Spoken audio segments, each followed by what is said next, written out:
Welcome to the wide world of punting, episode 11, where we talk about everything and anything in the world of punting. I'm Jacob Wynn. Today we've got a big episode, a big chat over half an hour with a guy that if you follow punting or even if you're just on social media, you know who he is. It's Tom Waterhouse. Then I've got Tristan after that, and it's holidays. It's a bit of a shorter chat, more of a story time from Tristan. His origins on the bag. No, not what you're thinking, when he used to work trackside as a trackside bookie, so keeping that racing theme. And then wrap it up with the wide world bet of the week. So first, here's my chat with Tom Waterhouse. Now, great thing about podcasts, you get to know the person a bit more. You get to know the backstory of people. But this isn't Tom Waterhouse's first ever interview, first ever podcast. I didn't want to ask him like all the same questions and the same origins. You still do get a bit of his background, maybe get to know him a little bit better. But as we are a punting podcast, I tried my best to try and get a bit more punting insight and steer the conversation more towards the actual art of picking winners and his thought process. Now, to set the table for where this chat picks up, my first question was about Tom's time working as a phone bookmaker. This was after he had transitioned from being trackside taking bets at the races themselves. And this is an interesting part of his career because even though he was a bookmaker taking really large bets from a variety of customers, he essentially was playing the punter as well in deciding which bets he was going to sit on and which bets he was going to try and trade out of. So I think you'll find that interesting. That's where we pick up. And we used to have about 100 clients, and of those 100 clients, there may be like 10 that were very tough winning punters. And we used to guarantee those winning punters to win a much higher limit than what most bookies would let them. So we'd guarantee them to win anywhere between 20 to 100,000 per bet. So they come to us first, and then we had access to Betfair, and we'd use Betfair as a guide, plus my dad's form. And if we liked the horse and the tough money was coming for it, we'd back it back for more than we let them on, or would try to at the price, because thinking the market would firm. And if we didn't like it, we might keep some of it and lay it, or we just basically trade the tough money and go with the market or move the market. And then with our other 90 softer or more recreational clients, we used to bet them very big. And so we built up a clientele of tough punters because they knew they could get on for a large amount and get set. And we built up a clientele of big punters that knew they could have a big bet with us. And we were confident that we could take a big bet from them because we knew where the market was going.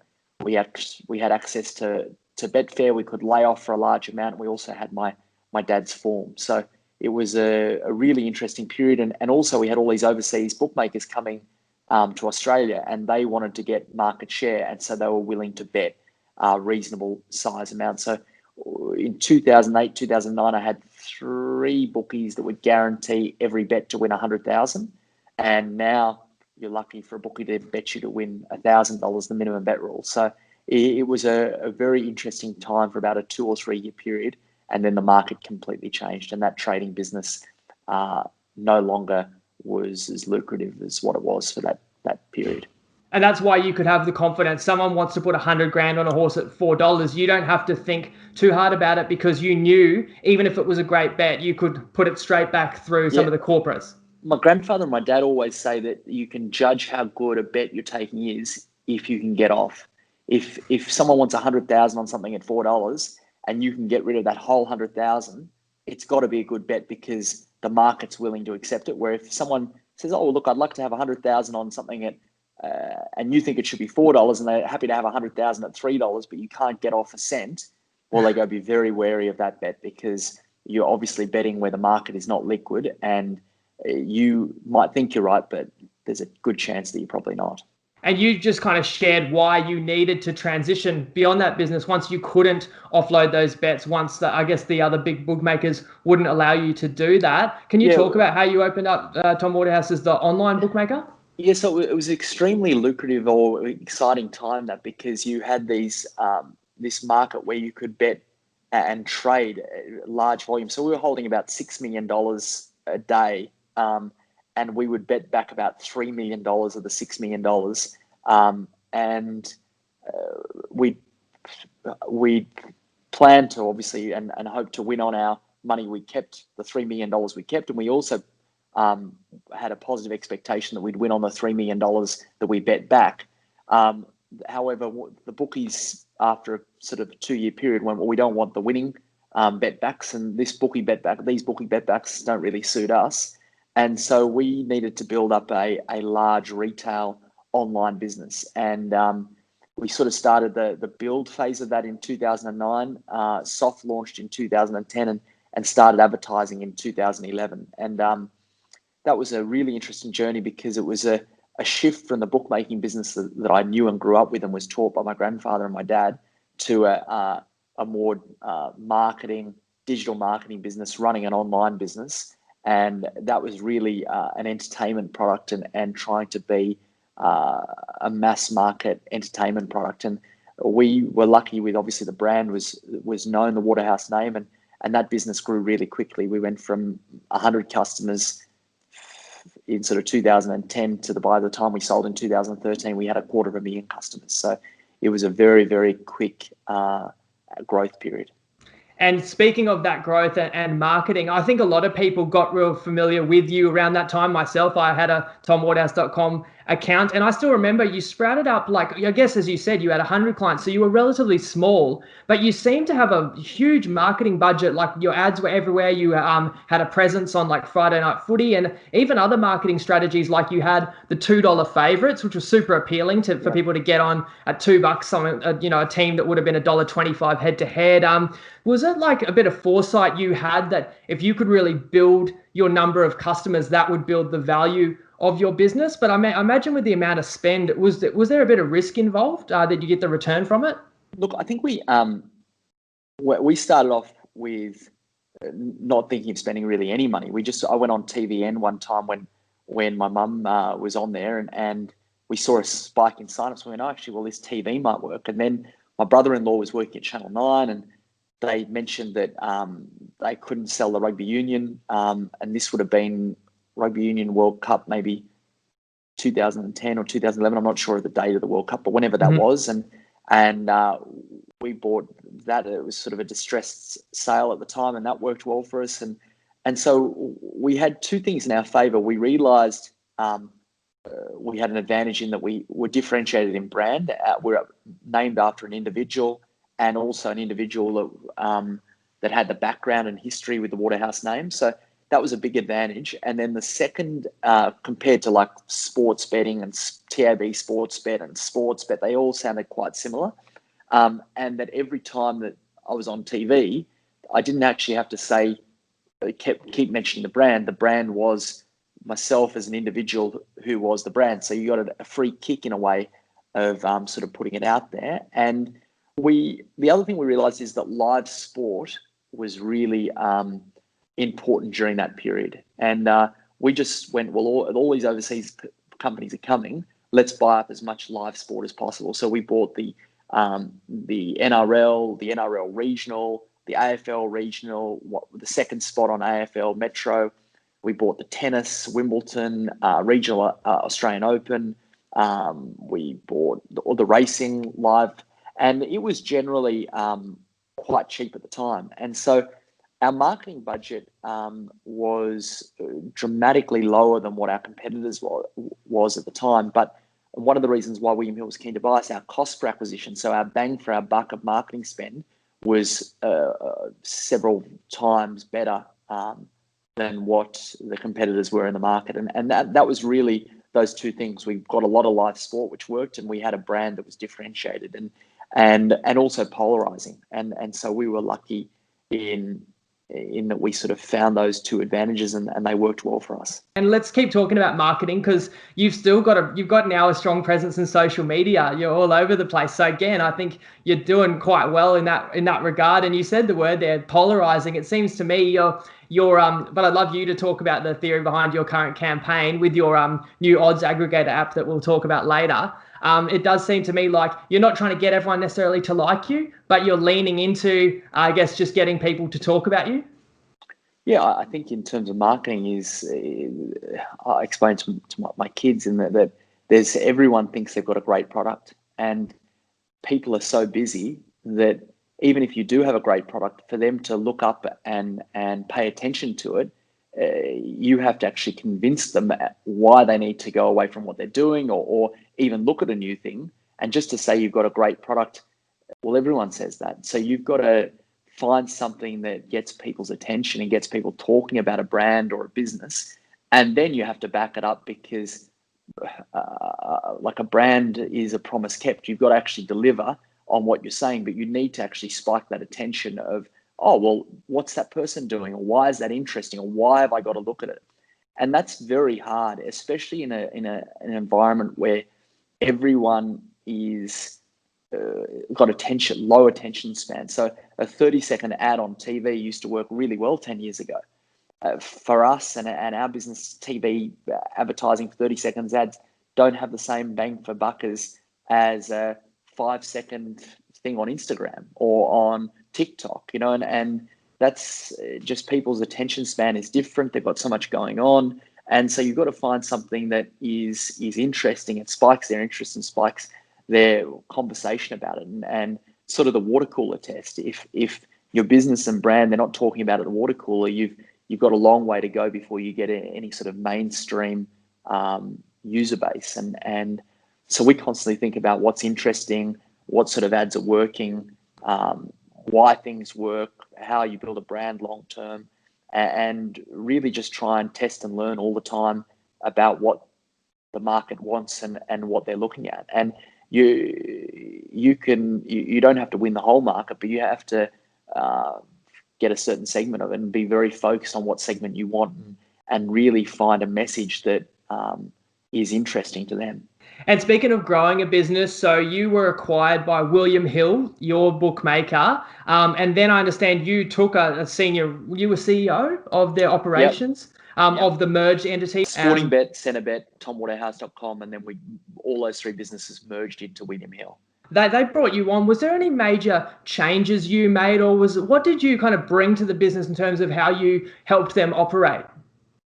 Look, it was a really interesting journey, because obviously we were a small add-on. They paid $700 million for the Centrebet and Sporting Bet business, and I was 30 at the time, and had never really. I'd run the Waterhouse.com business from being a non-course bookie to telephone business to online business, but it was a very quick journey in many ways, and a steep learning curve. And I think one of the reasons why they asked me to take the role is that when you're doing a startup, you actually have to be across every little bit of the business, whether it's from marketing to finance to like customer retention and reactivation to IT.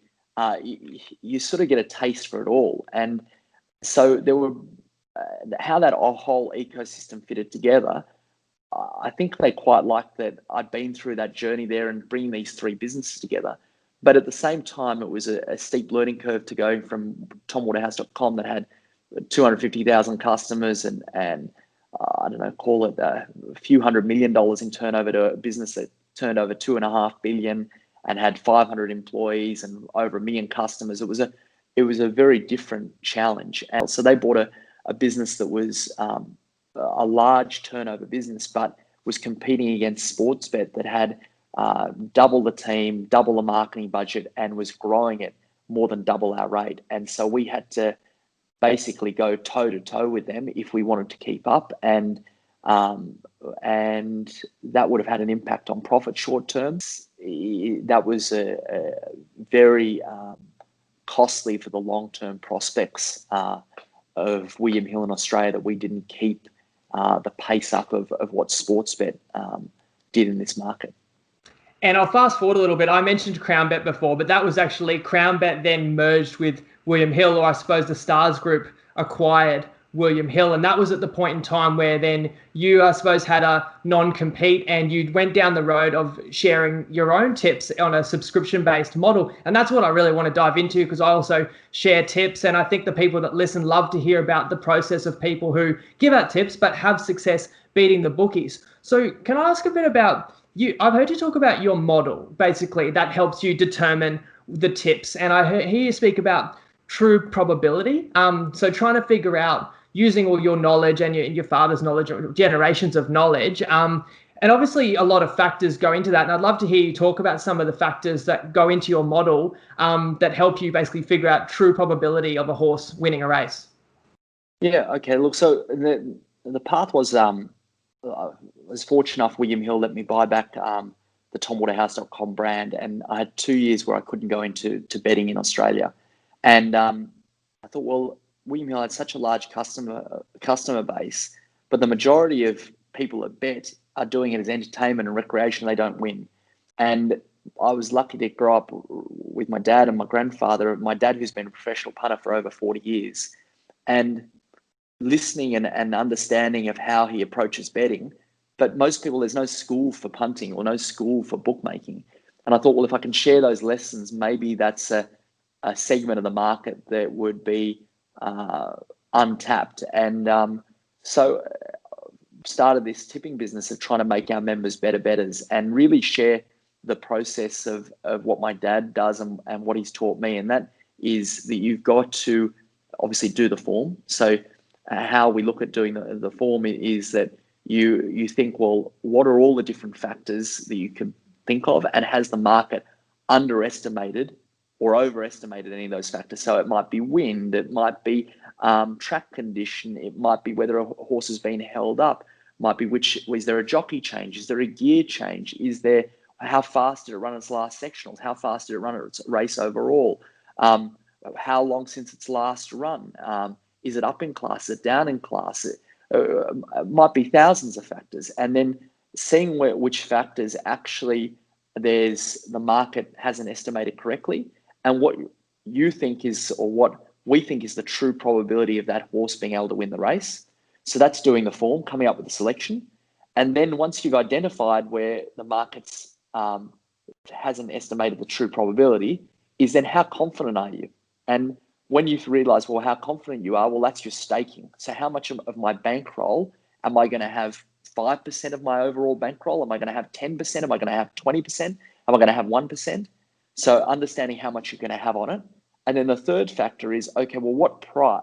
How do I make sure that I get the best price in the market? Because the bookies have anywhere between 150%, so 50% against you, to 2 or 3% against you. And knowing when to bet and making sure that you're getting the very top of the 20 or 30 bookmakers that are betting, and making sure you're always getting at the very top of the market, has a dramatic difference in your profitability over the year.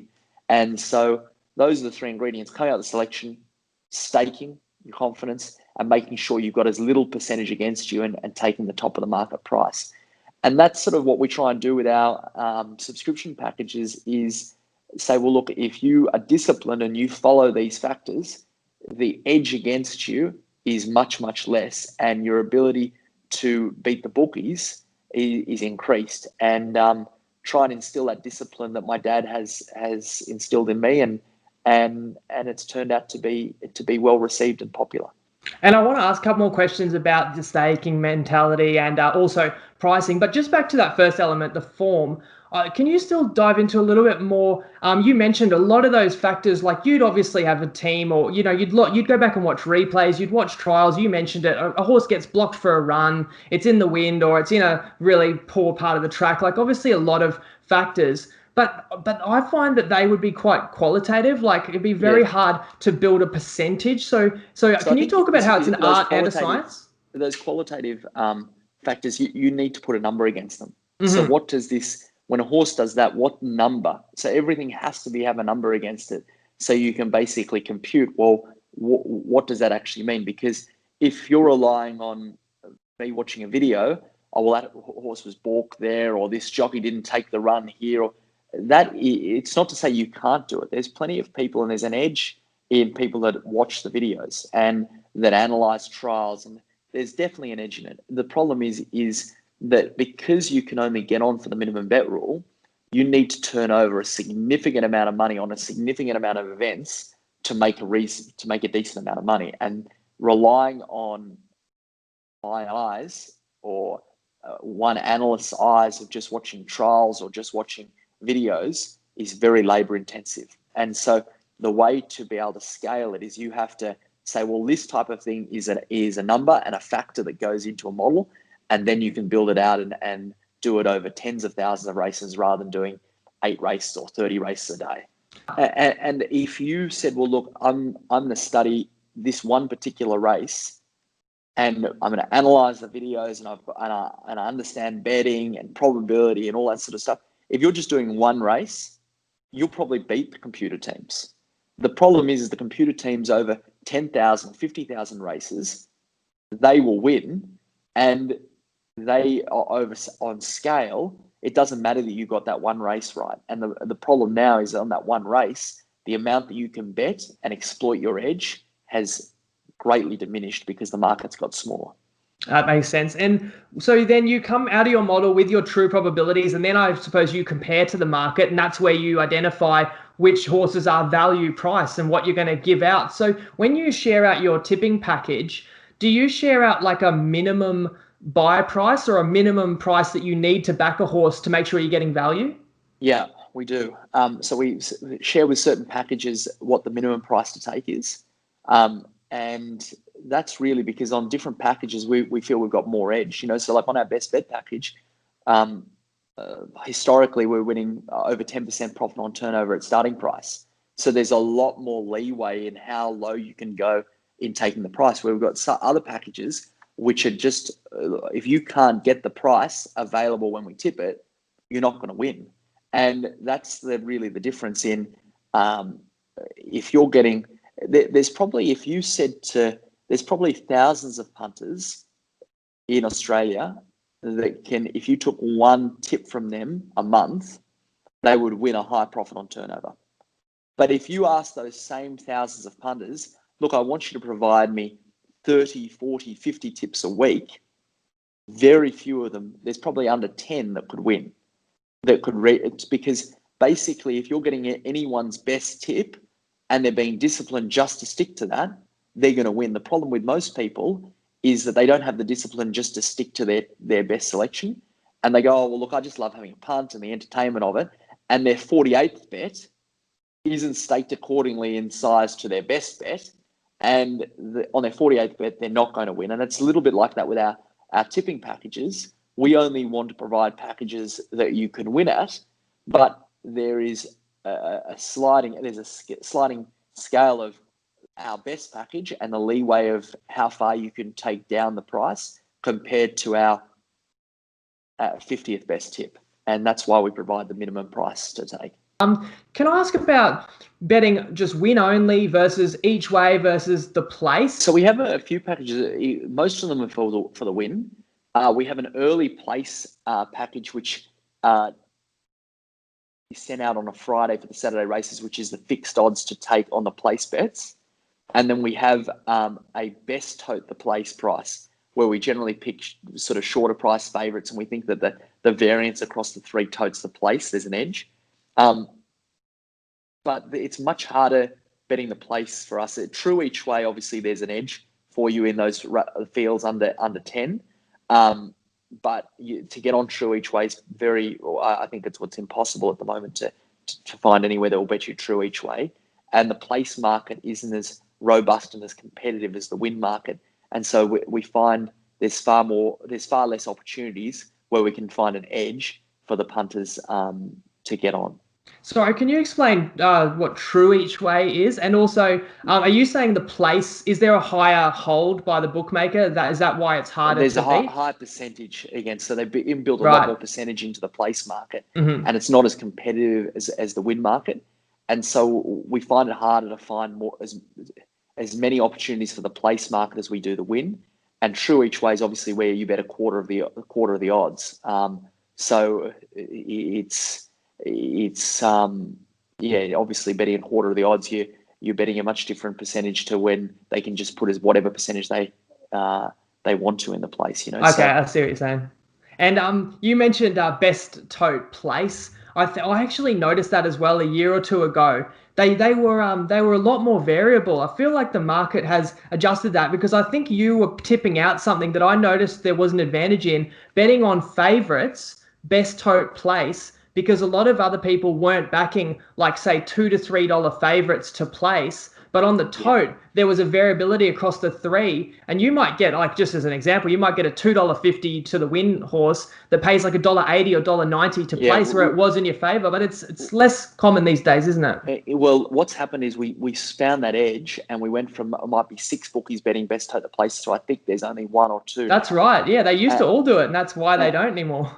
And that's why being a successful punter, it constantly evolving, because if you have an edge, let's say you've come up with a factor the market hasn't come up with, that edge only lasts a certain amount of time. So you've got to keep finding new factors, new markets, new bet types, new opportunities, because bookies don't want to lose. And so if you find an edge, the market will adjust over time, or other competing punting groups will also find that edge. And so you've just got to keep evolving and keep looking for new opportunities. And yeah, that best tote the place used to be a very popular product for our membership group. But now with only 1 or 2 bookies, it's far less popular. So we have to find another product that's interesting for them. You know, there were bookies that were offering it midweek, and there were sometimes favourites that would win that would pay less than odds on, and the place best tote was actually higher than the starting price to win. So that was a huge opportunity. And that's the same, like when we talked about the telephone business, there's always wrinkles in the market. They just get ironed out quickly, you know. So you've got to make hay while the sun shines, and you've got to find the opportunities and take advantage of them when you can. And then when they stop being there, you have to have the discipline to stop. You know, that's hard in itself to do. Can you think of any other edges that come to mind in the past that like are now well known or now factored appropriately, but you used to really benefit from? 7-day backups, like everyone used to talk about the 7-day backups all the time, and horses on the quick backup, and certain jockey and trainer combinations are always interesting, because you see like Natural Willer and Gay, I think you could back them for the whole year, and this is probably 15 years ago, and win it like the SP for a period, and you could back favourites in Melbourne in like 2010 or 11 all year long, and you showed a profit at SP. And how long do you go? You've got to basically be monitoring it closely, and do they change, and do they become overbet? And that's what generally happens. You got to keep finding new ones. And another question I've got, because your subscriber base has obviously kept growing, have you noticed having a big impact yourself on the market, that the second that your tips get released, obviously everyone's jumping on, and then is that, you know, having a big effect of like smashing the odds in on some of your best tips for the weekend? Yeah, so we basically try and find where it's where the impact of members betting in the market impacts the return. We normally change in price. So the early mail is a good example, is that there's no minimum bet rule when the Saturday early mail comes out.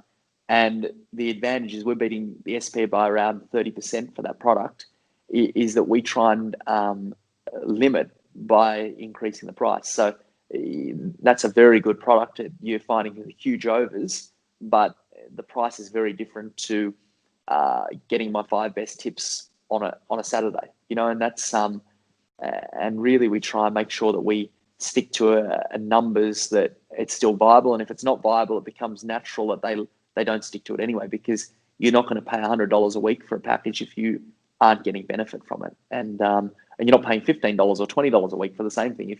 If we can't find value for members, it sorts itself out because people don't pay for it.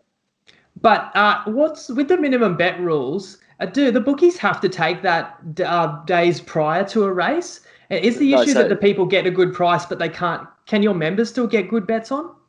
Yeah, so that it sort of becomes self-selecting. The people that can actually get on and find ways to get on, they might go to the tab, or they might go down to the local tab outlet, or they might have certain bookies that like they spread it around. Mm-hmm. For them, they'll go, oh, well, actually the Saturday early mail suits me.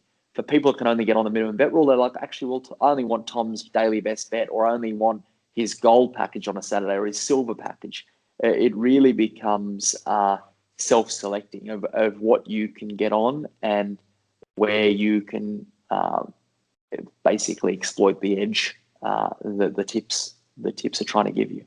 And you've talked about this a bit throughout the interview. Of course, you want to get the best odds, and I'm sure that was part of the genesis for your new app, which has come out in the last few months, which allows which aggregates prices across a number of the big bookies to allow someone to not have to shop around themselves, just get the best fixed price. Can you talk about coming up with the app and how it works? Look, I've always loved dynamic odds. I thought the job that the team there at BetMakers, Carl and the guys have done, I've just been a huge fan of that business for a long period of time, used the product and just thought what an amazing product and tool that it is. And the members always were saying, well, how do I get the best price? And we tell well, you have to use dynamic odds and you have to look for the best price and open accounts with them all.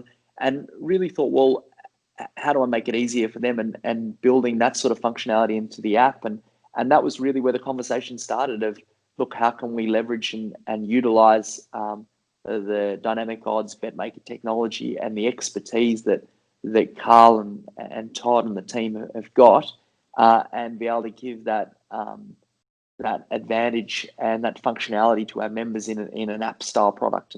And that was sort of the thought process of really, when we're thinking about stuff to go into the app, doesn't make our members better betters. And we thought that was a no-brainer because you're allowing them not to only get the tips, but be able to go straight away to whatever race they want and sign up with one username and password across multiple bookies and bet within the app. And that was really the thinking around it. So people just deposit into your app and then your technology disperses it to the other bookies? Yes, no. So they've got to be deposited into the different bookies. But they've got to have those accounts funded. Yeah, they can sign up and use the same username and password in the app, but they've obviously got to have each betting account funded. Right. And and obviously just try and make it as seamless for them as possible to bet across their different accounts and making it really quick and easy to do so. And it would be fixed odds. Like, do you ever advise people to take top tote for the win, and then which bookie would that place it with?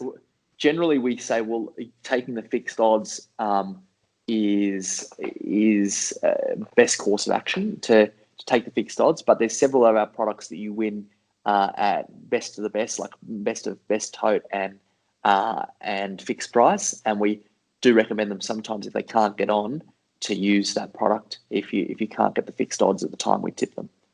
And any plans to further evolve your app? I mean, I'm a bigger sports punter, so I think that a similar type product, if you could get best fixed odds on sport, would be ultra appealing as well. We really like focusing on racing because we know it so well and we feel we've got an edge in that area.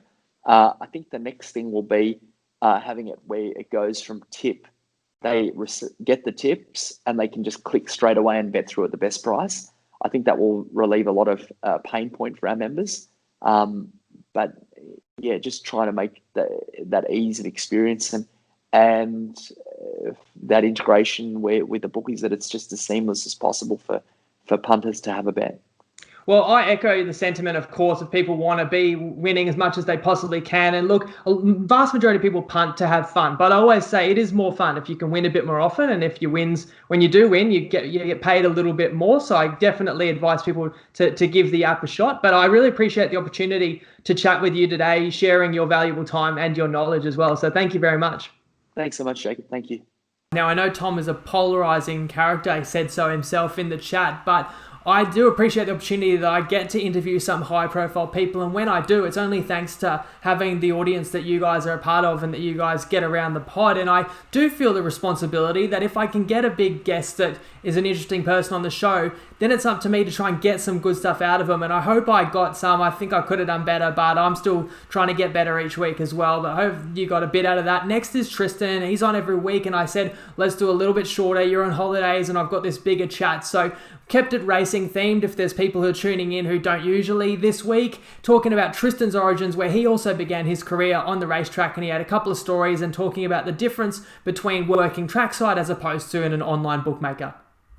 I started working for him when I was about 14 or 15 at school. I used to field on the bag on a Saturday, and that was around about 2000. So I would have fielded from about 2000 to 2005. Dad was from about 1985 to 2005. So there was a lot of different stories. I love my time on course. I love going to the races still. Obviously, with COVID, it's sort of changed a little bit over the last little bit. But there are some key differences, like one of the big ones. And I guess that's where our roots of trying to be fair in every bet we take is that if you're on course and someone comes up to you have a bet, you have to explain to them or justify them if you're not going to take the bet in full. And that's what I always tell our guys that come and work for us and trade, that you need to be able to, if someone's got an issue with the decision you've made, you've got to be able to articulate why you've come to that decision. Because if you're standing on course and you've got a horse at $5 and someone comes up to have $100 on it, and for whatever reason you don't want that bet, you've got to be able to explain it to them. Where sometimes I feel some of the bigger operations that have these very minuscule limits on certain events, if they were forced to justify, or the traders were forced to justify those decisions, it might be a different sort of setup. So that's one of the key difference that, and sometimes the punters that come up to you may have had a little bit to drink out there at the races, and it can get a little bit fiery at times. But I feel that's where your skills of, being able to communicate your decisions and offer a fair product and be confident in your prices, so you're always able to take a strong bet at all times. People coming up, no idea what they're about. Do they own this horse? Are they a big punter? Are they a big professional? Are they in a syndicate? Was trying to make these decisions in a split second. Whereas, when you're bookmaking online, you've got a lot of account history to be able to identify the trends of customers, for a long period of time. I guess it's like when you get a new account and someone starts firing big bullets at you, you don't know a heap of information about them. But, that was all part and parcel with it. You had to probably back your prices. You had to be more opinionated on what you wanted to do. And because you probably didn't get the ability to lay as many runners on course as what you do online, you were in a position where you'd probably put one in and you'd say, well, this is a horse I'm going to stand for the race. And then you'd be hoping it got beat. So that were probably the key differences from being on course. When I first got my license, I was only 18, so I wasn't the most experienced person, and I was down at a little track called Border Park, and we were there packing up for the day, and there was only 2 bookmakers on course. There was no one around, and I remember we were packing up the cash, we were closing up the computer, and I just noticed there was someone just wandering around the background, and I'm like, what's going on here? And he had this baton and he was smacking it in his hands just in the shadows. And I've sort of seen him out of the corner of my eye. I've tried to nudge the baggie. I'm like, let's try to pack up a bit quicker. We were the only ones left on course. The club secretary at the time came out and actually climbed up on his ladder to switch the lights off. And I've sort of got his attention. I said, what's this bloke doing over here? And he just shrugged his shoulders and off he went. I'm like, oh my God, this is going to be a nightmare. And I was convinced we were about to get robbed. And anyway, I remember it was probably only a 5-minute window when we were packing up, and it just felt like we were there for hours. And I saw this guy, he was wandering over, still smacking the baton into his hand. And it just felt like every step I could feel my pulse racing. And then he came right up to the stand and he put his hand out. He said, mate, I'm the new security guard. And I still remember to that day I was in cold sweats. I was convinced it wasn't going to end very well, but that was the different element to bookmaking on course in the sort of more smaller rural tracks where we started out, and we made sure we became well aware of all the security guards from that point on. But it was a different experience, and one luckily we don't have to handle too much when we're in the office. Could you give us an idea of like how many dollars you would like have on a typical day? How much you would handle? Are we talking thousands or tens of thousands? Yeah, like on a day, like a normal day, you probably had to have about 30,000 cash in your bag. So there was a significant amount on a Magic Millions day. Like back in the big days, back in the early 2000s when it was predominantly cash, and I'd imagine things have changed back then. I know it wouldn't be uncommon for Dad to have over 100,000 in the bag. That you'd have to make arrangements on course to get that out and get security and all those sort of things. So because the thing is, like when people are betting in cash, you have to be able to pay people out if they win. And I know things have changed obviously with Austrac, and it's a hell of a lot different these days. I wouldn't even know what people bring out to the track these days, but that there was a significant amount, and particularly, as I said, I was 18 back at the time. But one of the funny stories actually, when I was a patron on course, I was in Ireland. My wife's Irish, and we went over to the races in Ireland. And this was one thing that stuck out of my mind. And I never wanted to be in this position as a bookmaker. We were there, and must have been a bad day for the punters. We weren't betting that big. My wife was having a 5 and 10, 20 euro on horses. I remember come the last race of the day, the bookmaker had to get on his stand, and he said, okay, I only want the females to come up and collect here. I haven't got enough money to pay everyone out. I'm going to have to come back next week, so we're going to handle the smaller bets first.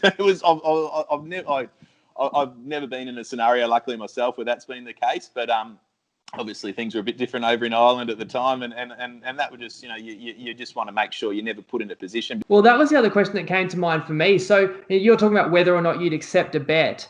Like, did that factor in like how much liability you could have in any given race based on literally how much cash you had with you, so you didn't get yourself in that situation?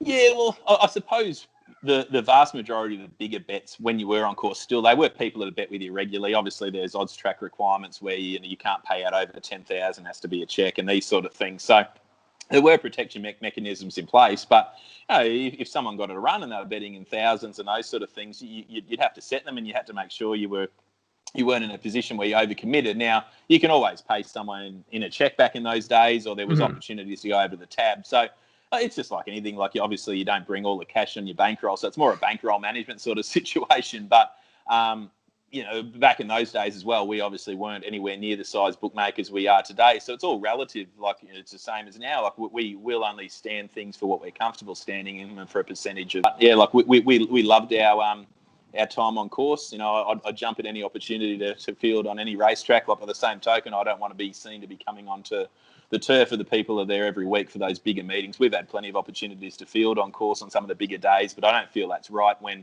the other bookies are there week in, week out, and then their big day is their big day. So I think you've got to be respectful of everyone in the industry, and they play such an important part for our great game. The people on course, it adds that vibrancy, it adds it adds to the atmosphere, and it's such a great experience seeing a big rails. I remember back in the day there was 40, 50, 60 bookmakers on course, and unfortunately as we were finishing up, the numbers obviously dwindled, and that just goes with the times. But it's something I'd love to see, an initiative to try to bring people back on course, to help the on-course bookmakers, and to really sort of create that atmosphere again. It must have been quite exhilarating for punters too. Like, they know what horse they're going to back, and they go into the ring and they be looking at every board to see who's got the highest price on the horse that they want to jump on. And handling real cash almost makes it even that more exciting. But touching on that point, the atmosphere, sometimes I know people will see horses or footy teams shortening and the market's moving, and it's sort of like an anonymous move. You don't know what's happening, whereas back on the day, you'd know the runners, they were called. People would be betting for the big syndicates and the professional punters, and you'd see this guy running along the rails, backing this horse with every bookmaker, and then other people would be flying in. It was just brilliant seeing how those sort of things would happen. He's starting up the end, backing the two, so someone's trying to jump in front of him, and it was just a phenomenal sort of experience. And yeah, it has changed, but it's just one of those things that'll live in the memory banks. The good old days, eh? Well, thanks for the little trip down memory lane. That was a cool couple of stories, and hearing the differences for those of us that didn't experience that era firsthand. Thanks again to Tristan. Okay, bonus story time. I didn't even tease this in the intro, but I should share it. It's my own story from the racetrack, and it's a shit story, but I want to share it with you guys because it was actually at Magic Millions, and I was with a group of blokes. Can't remember if it was just a boys' trip or a Bucks weekend. I didn't know like half the guys that well, but I do recall our master plan. There was 8 of us, and we decided to pool our money into a syndicate of sorts, $100 each, and 8 lads, 8 races, and each one of us got given one race where they could bet the whole kitty. So $100 per lad per race. And we had absolutely no luck. First 7 races, not one winner. Comes down to the final race of the day, was up to yours truly. So I've had a look. I've picked whichever one, let's say I've picked number 6. Was paying right around 9 to 1. So close to a win, $1,000 with $100 on. So obviously tell all the boys, all right, this is what we're on. This is what we're cheering. We all go down to the winning post. And this, of course, was backed at a bookie on course. So it was a paper ticket. So I've just stuffed the ticket into my pocket. But just before the race jumps, I've just felt into my pocket to grab the ticket, and I can't find it. And I'm kind of scrambling around. I'm thinking, oh, shit. And I'm reaching in. I think I've pulled my phone out and I've like flipped the ticket out, and the ticket's gone. And I've just felt this sickening feeling in my stomach. But literally as I've noticed that is when the race jumps. So I don't have time to like tell all the boys, oh, shit, I've lost our $100 bet. So instantly I'm just thinking, well, it doesn't matter as long as this thing doesn't win. So now I'm all of a sudden thinking anything but the number 6 get up here and then not to worry. So what do you reckon comes via the Cape at the end and storms past them and has all the boys up in arms? My pick number 6, and they're all cheering and like, bumping into me and celebrating with me, and I've just gone white as a ghost and had to tell them that I lost the ticket, and half of them I reckon calling bullshit, thinking I've kept it to myself. Felt absolutely sick. This was years ago. I didn't have that much money. It never crossed my mind to say, I'll cover the winnings. And the guys will just have the shits with me for the rest of the day. And I've honestly never recovered from that feeling, but I thought I'd share it with you guys. And now it's what you've all been waiting for, or maybe you haven't, quite frankly, after the last 4 weeks. The Wide World Bet of the Week has come up short. Last week was a 5-leg American football multi, 2 college teams and 3 NFL teams. And look, won 4 out of 5, but the one that lost was a $1.33 favourite that lost by 3 touchdowns. So I'm not going to say I was unlucky at all. I got it completely wrong, trusting Clemson at such a short price, and they got their pants pulled down, and I got mine as well. And to be a bit more candid about the Wide World Bet of the Week, when we came in to start Wide World of Punting podcast, I had this kind of thought that, look, I want to vary it up. I want to come up with some creative best bets, and I also don't want to go too long without winning one. And I really felt like I've got to at least come up with a winner every month. Now, we started in October. We did have a winner in October. We had a couple of winners in November. We did have a win in early December. And here we are in January, and we're searching for that elusive January 2021 Wide World Bet of the Week win. And it's going to be NFL again. We've got the NFL playoffs, and for the first ever time, they've let 14 teams into the playoffs, but 12 play in week 1, wildcard weekend. This used to be always a wild weekend when there were 4 games. Now there's 6, and I haven't completed my deep dive. You're going to have to wait till Saturday for my breakdown of all 6 games. But I needed to come up with a bet to incorporate these games. Once again, we've got action on the Aussie weekend. It's not all on Monday in Australia. There's games, a triple header on Sunday in Australia as well. And that's where this bet will begin. It's going to combine the first game of the weekend and the very last game of the weekend. And the bet simply is the Indianapolis Colts to score more points than the Pittsburgh Steelers. Now, you may be thinking, but Pittsburgh's a Super Bowl contender and they're a favorite, whereas Indianapolis are an underdog. So why do we want a team that's probably going to lose to score more than a team that's probably going to win? And there's a few reasons. I'm going to put up Indianapolis's recent scores. Now, first, let me say they won 11 games this year. They are actually a really good team. If they hadn't choked 1 or 2 away, they could have been an even higher seed, and they wouldn't be on the road right now against Buffalo. But what you will really notice is high-scoring games.